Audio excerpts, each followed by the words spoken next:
All right, guys, we have a banger today. We have Jordan Feinstein on. Thank you. What's up, Jordan? Yeah, I'm looking forward to it. Awesome. So it's crazy. Jordan and I met by accident. Not by accident. I think the worlds collide when they should. There's a new bagel place. What's the name of that bagel place? Hank's Bagels. Hank's Bagels. Shout out Hanks. Yeah. We're gonna tag you in that one. I actually did like I think it was the chocolate one. I liked it a lot. Anyways, my wife and I walked down to the bagel store from our house, and we're waiting for this big bagels to come, and we're sitting outside, and Jordan's sitting in the table right next to us, and he has a dog, and I love dogs, and Jordan does too. And so we just started talking, and it led to, what do you do? And Jordan's like, I market some different products. I'm I'm in direct-to-consumer marketing too. And so, again, as I tell my kids all the time, talk to whoever's out there because you never know who you're going to meet. So Jordan has a great story. Jordan's a young buck compared to me. And Jordan started a brand, sold a brand, and then started a new brand. The first brand he started is called Baked Bags. Mm-hmm. Yeah, we're very excited. I just recently exited that company. It was my first company, so I learned a lot along the way. A lot of hurdles to get through, but it's definitely a great learning lesson into DTC and e-com. For sure. And then the new brand is called Fuul. Fuul. It's kind of Fuul? Same thing, but yeah, we're going with Fuul. Oh, okay. Sorry about that. It's okay. Fuel. Yeah, fuel. Because it's fuel for the body. Yeah, it's full of protein, I guess you could say. Yeah, so, awesome. So let's talk about you grew up in LA. Mm-hmm. Yeah, I'm a Valley guy. I grew up in Calabasas. Went to Calabasas High School and went to University of Arizona after that. How did you pick going to University of Arizona?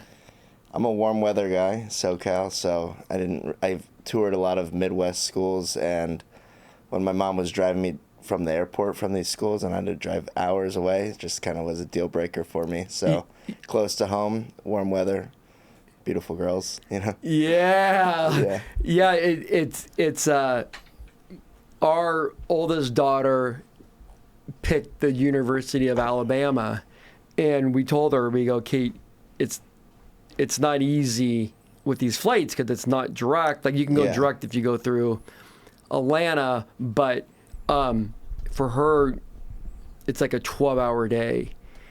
And it does get old, and it hit me this past weekend because I took her back to the airport, and her flight was at 5:30 in the morning. So all you dads out there, try and get your kids to go to schools where you get at least a direct flight, because it does. For sure. And a short flight is even better. So growing up in LA, tell me how you were as a kid. I was sports first. I love baseball, so it's kind of where all my friends, and I built a community of friends around my sports and athletics. It was something that my grandpa loved to come to, so I just fed off that energy. And it was just, Valley was amazing, and no complaints, honestly. And did you play baseball during high school as well? Yeah, and I played club? Young age all the way through high school. So then when I realized I was not going to be a pro, pivot to college and what I'm going to do for my career.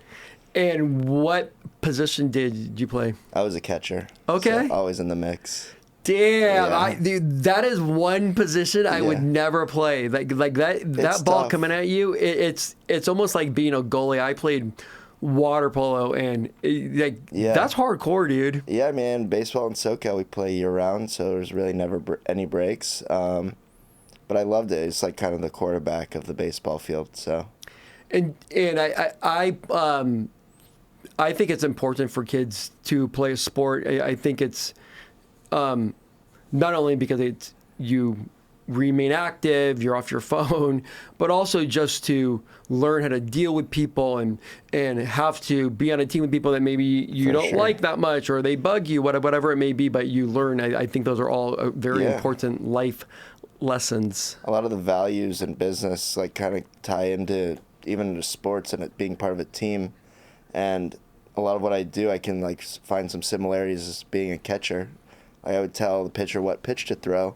It's kind of like being a CEO in a way, like having to control a good team and just be a good leader. And did you start working at an early age? I've actually like, really never worked for anybody. Kind of my entrepreneurial days tied way back when I was 13, 14 years old. Me and my dad, he was a lawyer. So he was a lawyer for this like big sausage company, oddly enough. Sausage? Yeah, and they would be providing for all the big hotels in Vegas and stuff like that.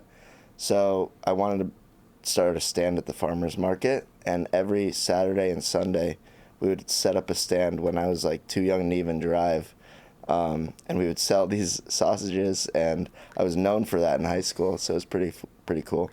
So you knew at an early age that, the regular corporate life probably wasn't going to be something that was going to work for you. Like school was really never for me, unfortunately. Like I wish like I was a better academic, but I was always kind of the social guy. I knew my interests and my strengths and my weaknesses, so I really just led into being a people first person. Yeah, so Jordan, what you just said right there is something that I think if people can really understand what they're good at and what they're not good at, and they stay in their lane and they get people around them that can pick up where maybe you're not great at. I think that is the number one thing in life. I think in business, because I think people try and do too many things, and when they do, it just falls apart. Yeah, and I think that's what me and my partner do really well. Like my weaknesses are his strengths and my strengths are his weaknesses. So the yin and yang, we really do like balance each other out. So back in college, I paid for it on my own, and my uncle had a carpet cleaning business and a wood floor business, and I would clean carpets for him, but then I also would borrow his equipment. And it's so my senior year, I was doing an intern at Merrill Lynch. Oh, wow. And I convinced them that I had this big company. And my buddy Damon and I cleaned like 2 floors downtown San Diego. And I made like, I don't remember, like $2,500 or something. I thought I was Donald Trump back then. I'm like, here I am. It's funny how when you start small, even though it's a small amount of money, Yeah. you feel like big wins. But that's what kind of motivates you to make the next step forward. So it's pretty cool. No matter how big or small, it's still a win. Yeah, and I think that someone like you, because I can relate to you, is that I'm not a great student. Mm-hmm. I'm always in la la land thinking about things, but I think that if you're smart, you're a hard worker. I would much rather have someone that's a hard worker, smart, puts the work in, puts the reps in, than a A+ student that doesn't do those things. Yeah. You want the creative thinkers, honestly. Like it might take me a little bit longer to like be good at a job, but once I understand my like value add, I can really bring a lot to the table.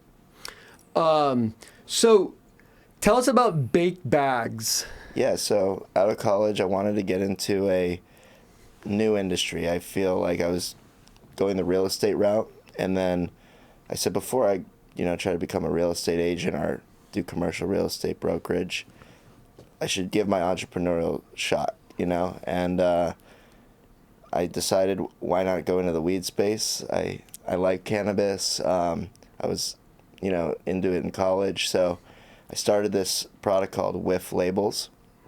It was a scratch and sniff weed sticker, because weed has so many different strains of weed, different effects. People like to smell it. It's one of like the key components. So I noticed everything was coming to like a pre-packaged. You couldn't like old school, you know, they'd open a jar and you can like Yeah. smell it, see it. Now it's all in these ready to go bags and no longer be able to smell your product. So I wanted to give the brands an opportunity to, you know, ship their customers a like scratch and sniff, you know, pamphlet, like old school marketing. Ended up being way too expensive, and I met this guy on spring break, and he said you could come and work for my brand. So I learned a lot underneath him, and then I noticed that I wanted to start a brand. So one night when I was stoned thinking about what I can come out with, I love ice cream. So I said, naturally, why not like make an ice cream cone with infused THC? And then my brain starts churning. I, you know, don't want to do with refrigeration or all those headaches. So we just came out with like a little ice cream cone with chocolate in it, like the bottom of a drumstick. And so let's go back to the stickers. Mm-hmm. Where do you get those made with the smell? Like how do you go about doing there's that? like a fragrance house, I guess they'll call it. So it's still in college at the time, and I was making calls to these fragrance houses, like, can you replicate the smell of this strain? And like we got close, but I ended up meeting this interesting guy in downtown LA who they're called terpenes. So like that's like the smell of cannabis. Yeah. And he was like a terpene provider for a lot of these brands. And then I met a scratch and sniff formulator. So like you had to encapsulate like the smell in order for it to like apply to the sticker.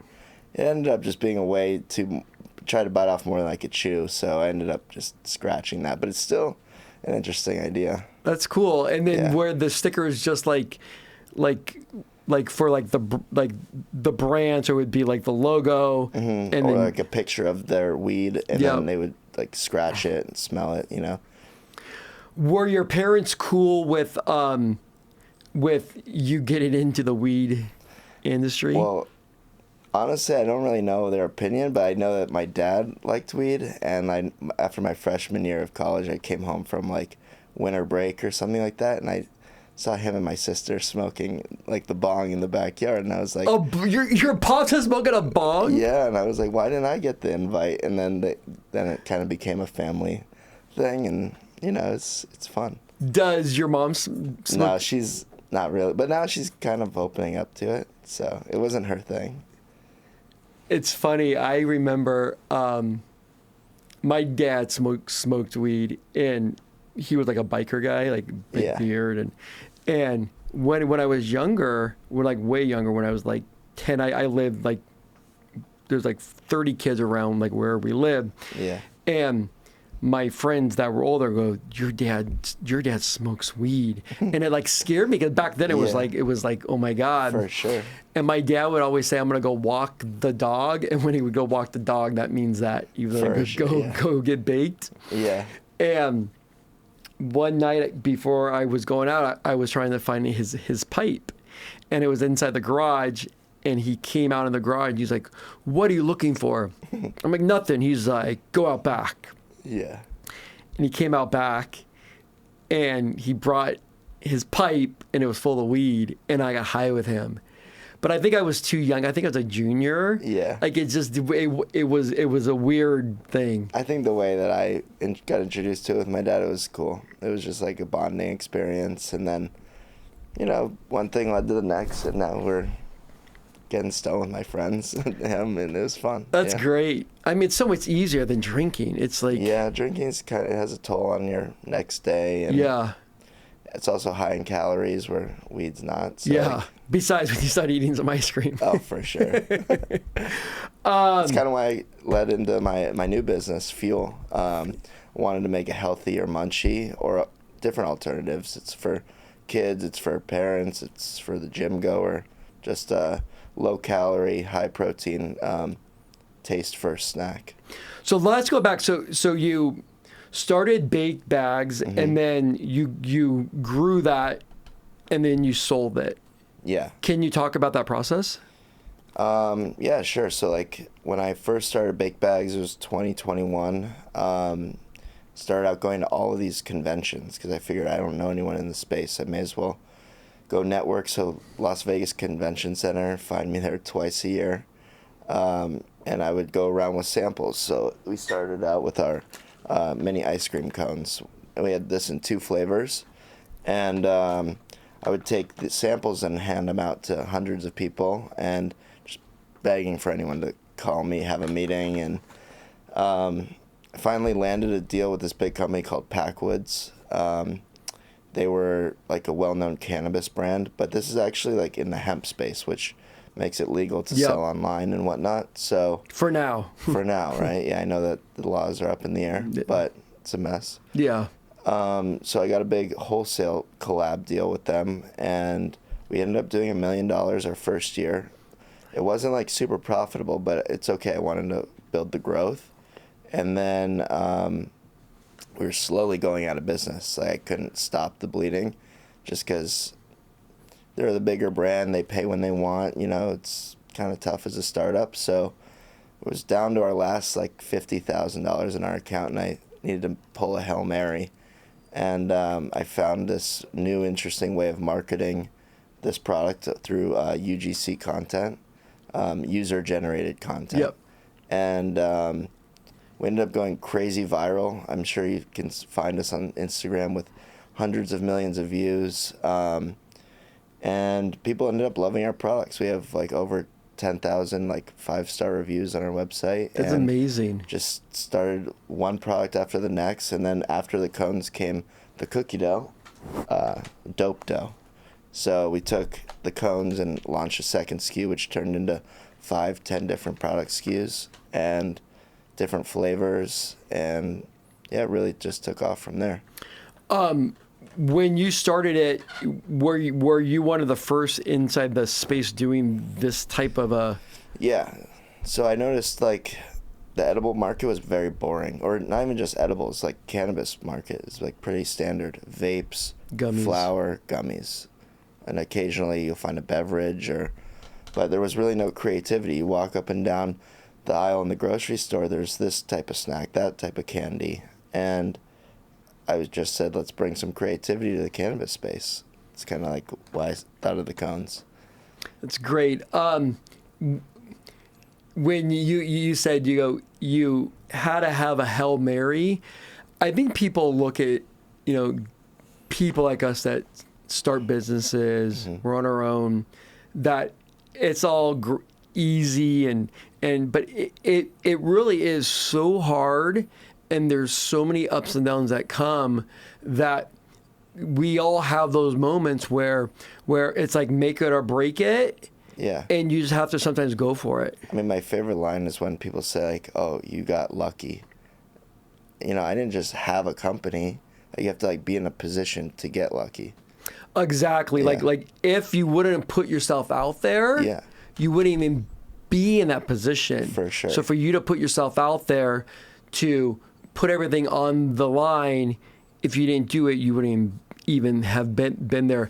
Besides that, like, what's, a couple of things that you learned from the first company that you would have done differently to where you are now? Like, for the new company? Definitely early on, like, your main priorities, like finding capital, I think. Choose your partners wisely. Yes. Because, sure, it's hard to find money, but it's also could cause a lot of issues down the road for you if you don't choose the right partner. And then, so you sold that company, and then tell me about Fuul. Yeah, Fuul stemmed from Dope Dough because that really changed our business. Dope Dough, it was our second product line, so it increased our average order value.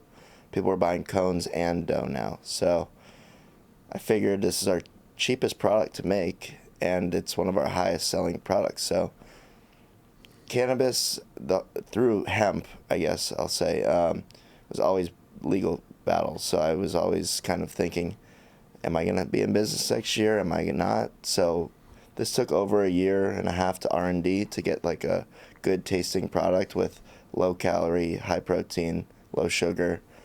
So I was kind of always planning my exit. even though I loved baked bags, but the legality, like uncertainty, really wasn't keeping me up at night. So I decided, instead of THC, let's try protein, because I really do love that product, and I think just like cannabis, protein was also lacking some creativity in the market, and now you're starting to see more brands come up with great protein tasting products. So yeah, hopefully you still get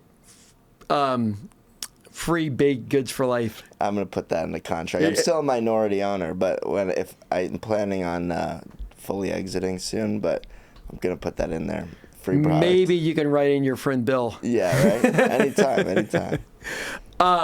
Yeah, I mean, when you look at the protein space now, just with everyone doing Ozempic, Yeah. it is really like the rage now. I mean, protein is really taking over. Like, I think it's also, they say you have to eat your body weight in protein in a day. So when people are more conscious about getting protein in their diet, they're finding ways to, instead of eating the dessert at night, like, how can I have yogurt and a protein bar or something where there's a better alternative? Yeah, and I think for kids too, right? Because I mean, with sure. our kids, you know, when I look at our pantry, it's like a dream come true. Like when people come to our house, our pantry is just full of just amazing snacks, just like everything you can think of, and we're always trying to have them eat, you know, healthier foods, and I think this is a great one for it. Kids love it. We've done some studies and handed it out to moms with, you know, kids, and they love the protein snacks, and especially the cookie dough bites. So right now you have these two SKUs. Yeah, these are our two flavors right now: birthday cake and chocolate chip. We have a ton of flavors down the road, but you know, in the early days of a startup, inventory is extremely expensive, and we're spending a lot of our money on marketing, so trying to balance, but we have plenty of other flavors ready to go. Should we taste some? Yeah, absolutely. You want to try the birthday cake? Perfect. And so they each come in a individually wrapped serving. Great packaging. Thank you.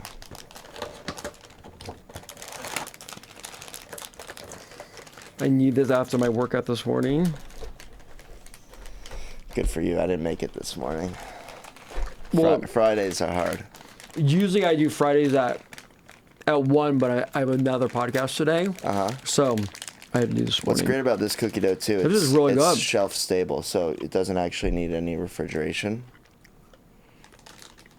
This is so good. And I personally love these on my yogurt bowl, like a Greek yogurt. Yeah. But yeah, they're great. They're like little bite size, real chocolate chips. I could eat them any time of the day, though, to be honest. This is so good. Yeah. And we're constantly reformulating. You know, we're only been on the market for 6 months, but we want to be able to, I don't know, we really just are trying to, like, have the best tasting product always. So, like, we're reformulating it right now, so it's going to taste even better than this. Where do you think the company, like where do you see the company in a year from today?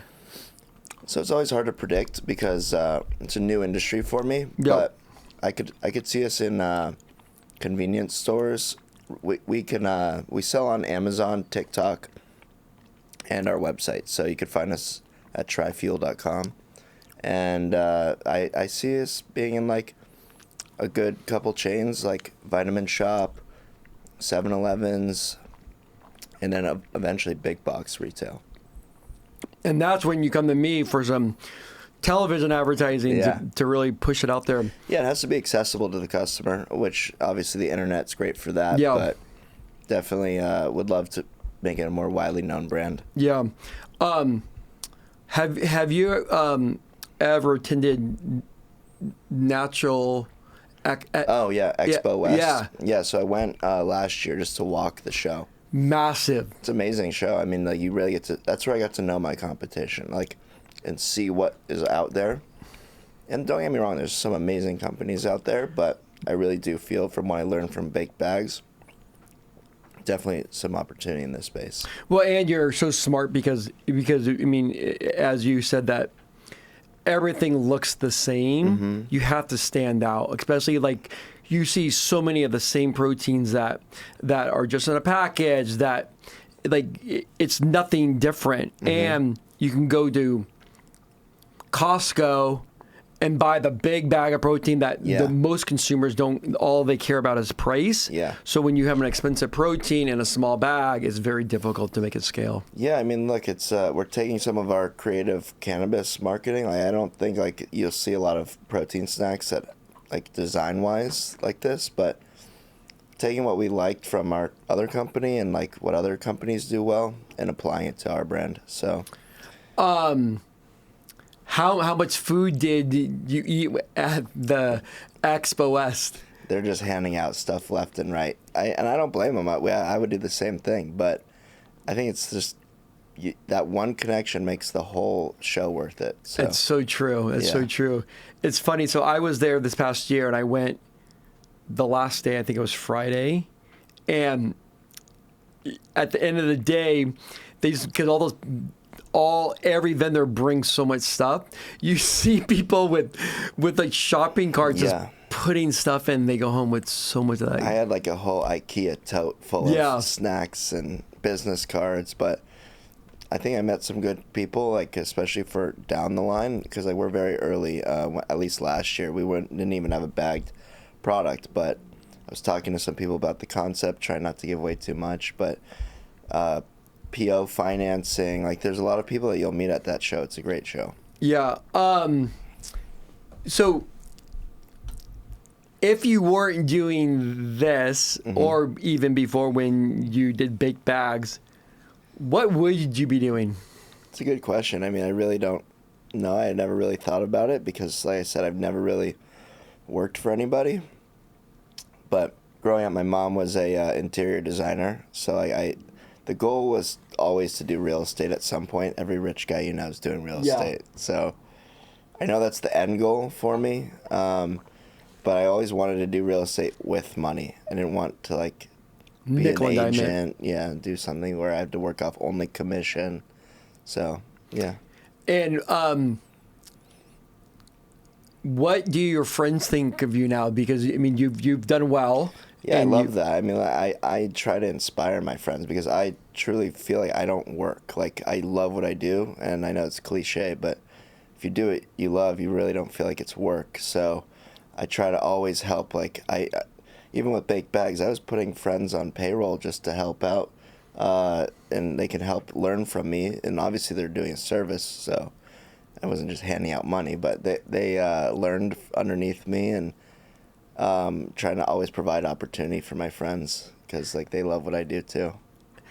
I swear you are so far ahead of your years in life, just the way that you think, and I think that you know your folks did a great job with you, but you can tell that you're a very stable, logically thinking person. And you think through stuff. Thank you. I appreciate that. I can see it. I kind of just work a little differently. I think, I don't know why, but I'm a goal-oriented person. So, like, how do I connect dots? And then connecting dots is just, like, how I get from point A to point B. It's great. Yeah. You know, if you were, if there was a 21-year-old person that wanted to start a brand, what advice would you tell them? The hardest part is the first year. Like the first year, you're not going to make any money. So starting a brand and expecting to take salary unless you are able to successfully raise a lot of money in the beginning, it's tough. So kind of going back to my story, I worked in the cannabis space under that guy, under his brand, so I was able to save up like $100,000, and that's what I lived off of though while building a brand. And I self-funded the first 6 months, and then I had a product that I can go out and show people like we're solving a problem and this is our plan. So what's your favorite type of weed? Is it sativa? I think everything nowadays is a hybrid. Like from what I learned, like I was a weed expert, so you know, those original strains, sativa, indica, everything's been crossbred so much that those original strains really don't exist anymore. So Yeah. everything's kind of a hybrid at this point. So, but I do prefer a indica dominant hybrid.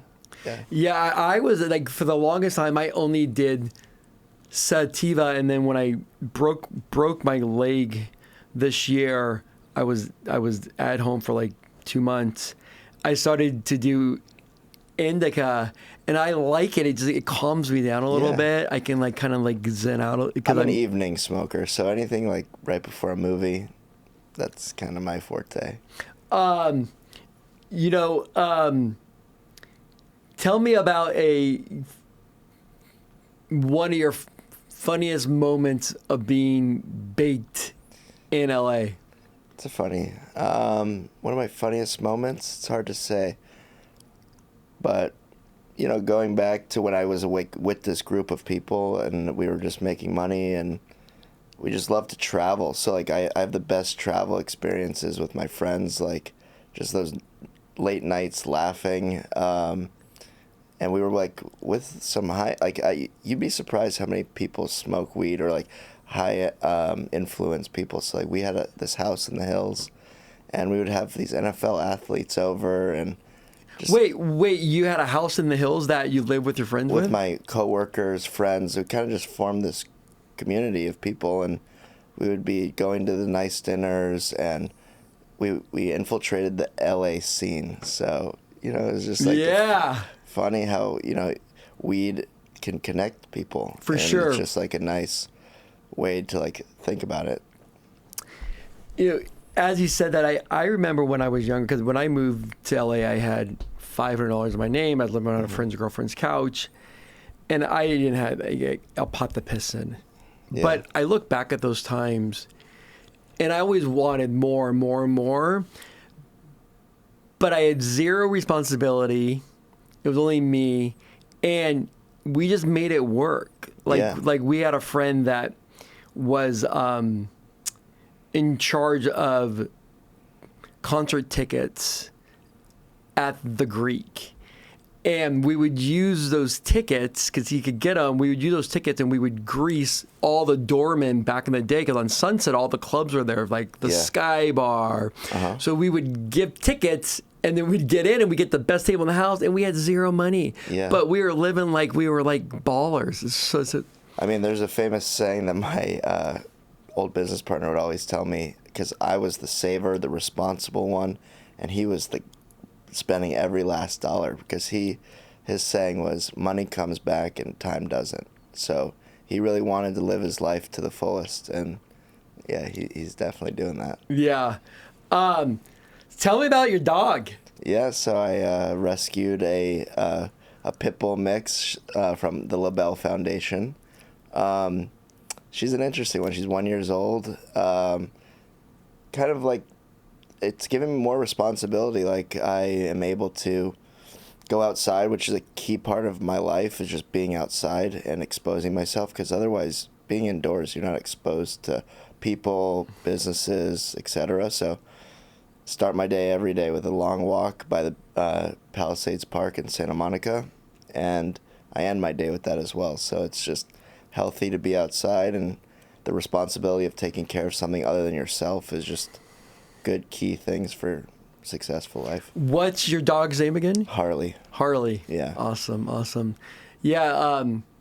Yesterday morning on Thursdays, I take calls from home, and then I come in here, and before I was leaving, I took my dog out, and it was like sunny yesterday, and it's beautiful today too, but it was so nice out, and I'm like, it was sunny and the sun hit my face, and I'm like, can I just lay on my neighbor's grass right now and like not move for a couple hours, because I sit inside so much, and it's nice to do. Well, following COVID, everything now you can work from anywhere. So anywhere. I just take calls on like an hour walk with my dog, and I know it's not the most productive, but it works. It works for me. It works. Well, and because I mean we're always working like Saturday, nonstop. Sunday, whenever I have time, whenever something comes up in my mind, I sit down and do it. Yeah. So I'm always working. Like I never stop. But then at the same time, if a big swell comes in, I'm gonna go surf. Yeah. Like Why not? that's the way it is. Exactly.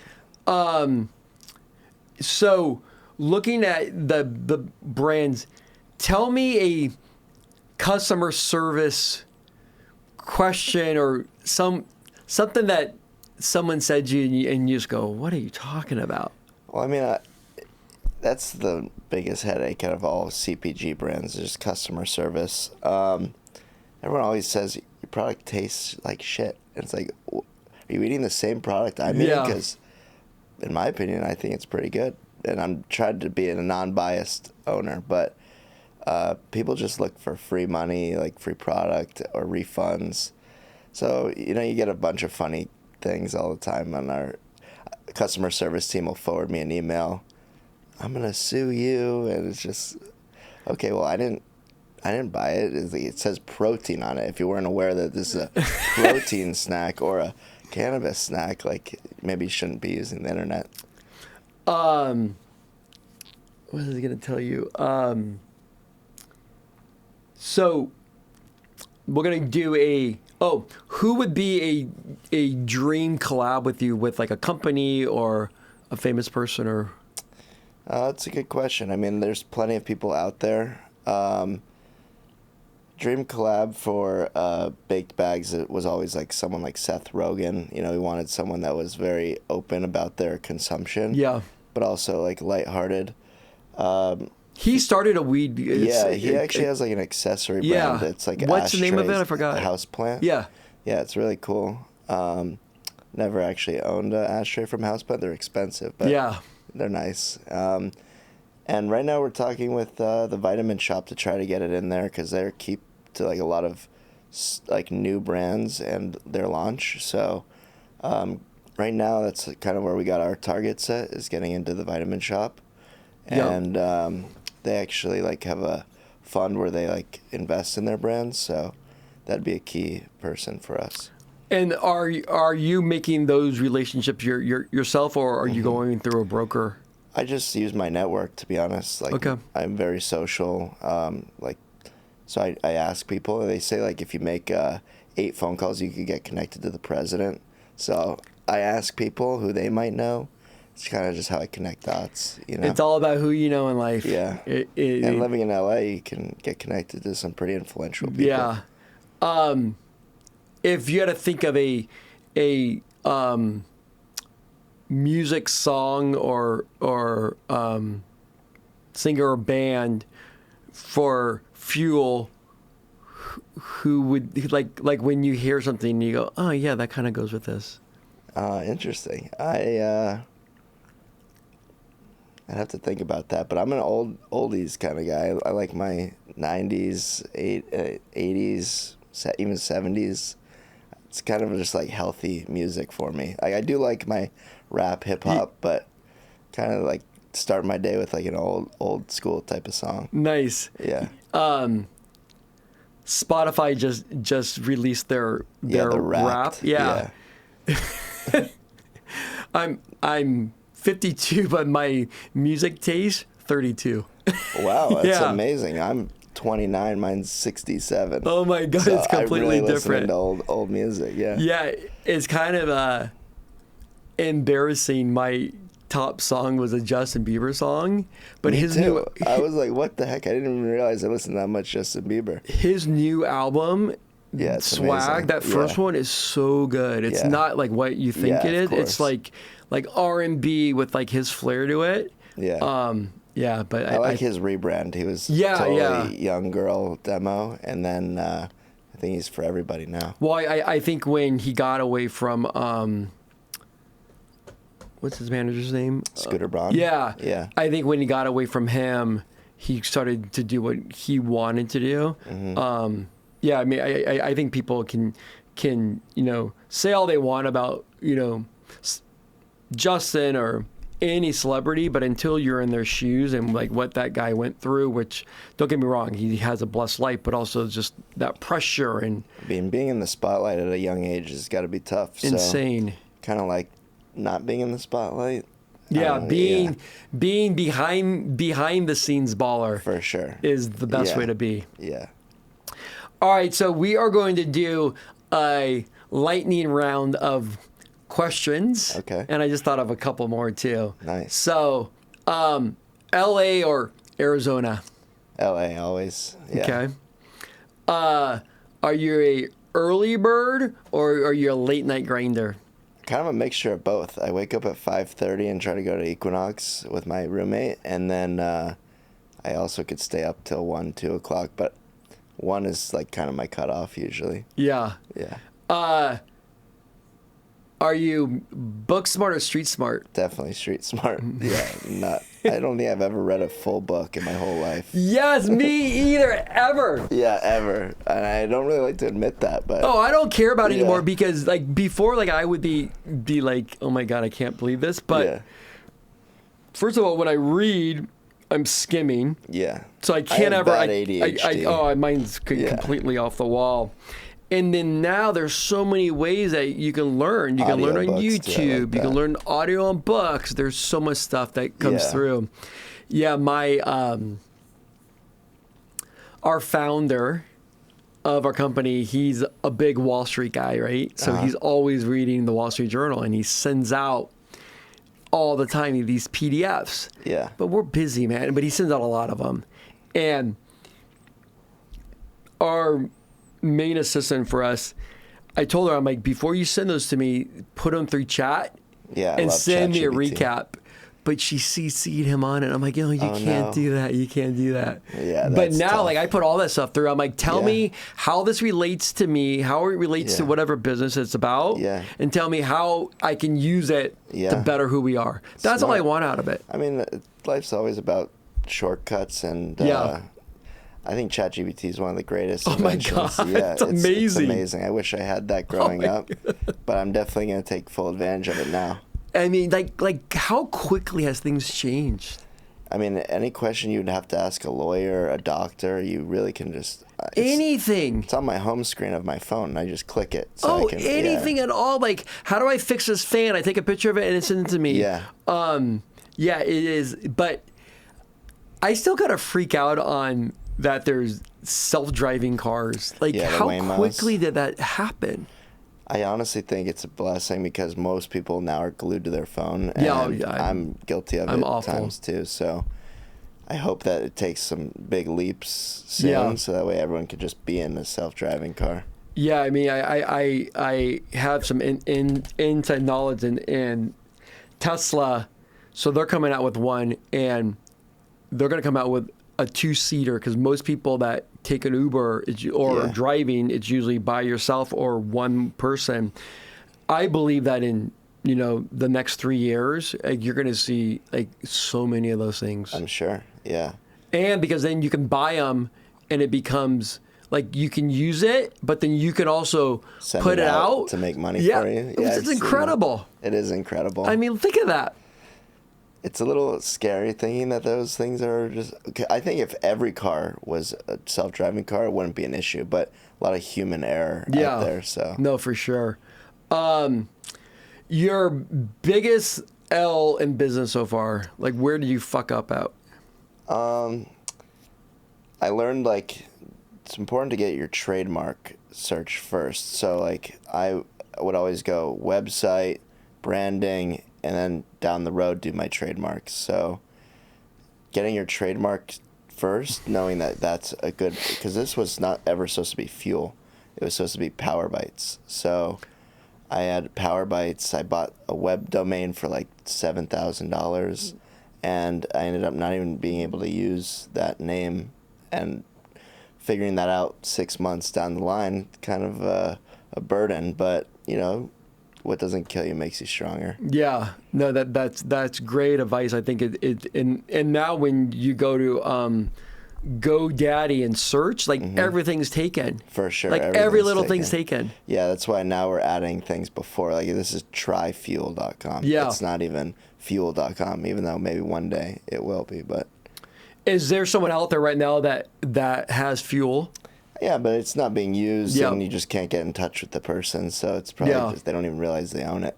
Yeah, I bought LA sober, and I bought it for like $5,000. Yeah. And then the IG was taken, and I contacted this girl, but she never responded. What's one thing you wish you would have done sooner or known sooner? But you just said something. But I guess if known sooner, it's really just believe in yourself. Like, it's not always easy, but I don't know. I guess do what you love, and the rest will kind of figure itself out. You know, what you mean? You know, when you look at social, there's so much there's so much stuff on business and guys that say this and that. What do you think is the most overhyped, you know, stuff that people say out there? Yeah. My social feed is just all consumer. Like, I just soak up social media because that's where my business lies. I don't know. I try to just, I'm a glass half full type of guy. So whenever there's like any negative things or things that don't resonate, I don't let it sit in my head because it's wasted space. So like, I know it's weird sounding, no, it's good. But I really don't harp on the negative. Like, anything negative and it doesn't apply to me, I almost can't think of it. It's like the weirdest. My mind works in weird ways. No, it's a good way. Yeah. I believe that, you know, when you look at social media these days, I believe that longer content is really going to make a comeback. I think that our brains it's so much stuff coming at us and it wears us down. I do believe that the longer content, the founder story is going to really resonate going forward. It's wanted, for sure. Like, I love long content, but if you can't hook me quickly, I lose interest. I'm scrolling on my phone now. Yeah. So the short form content, if you can find that interesting hook, can like definitely play into the long form. But like, by no means am I going to sit here and watch the first 10-minute intro before, you know, I know if I'm going to like it. Yeah. So it's hard at the same time. What's a hack that you can share with people that have brands besides the hook, of course, but what's something else that you've learned that people should be doing that maybe they're not? Find some sort of controversy, like whatever you can do that's going to spam the comment section, get people like riled up in a certain way.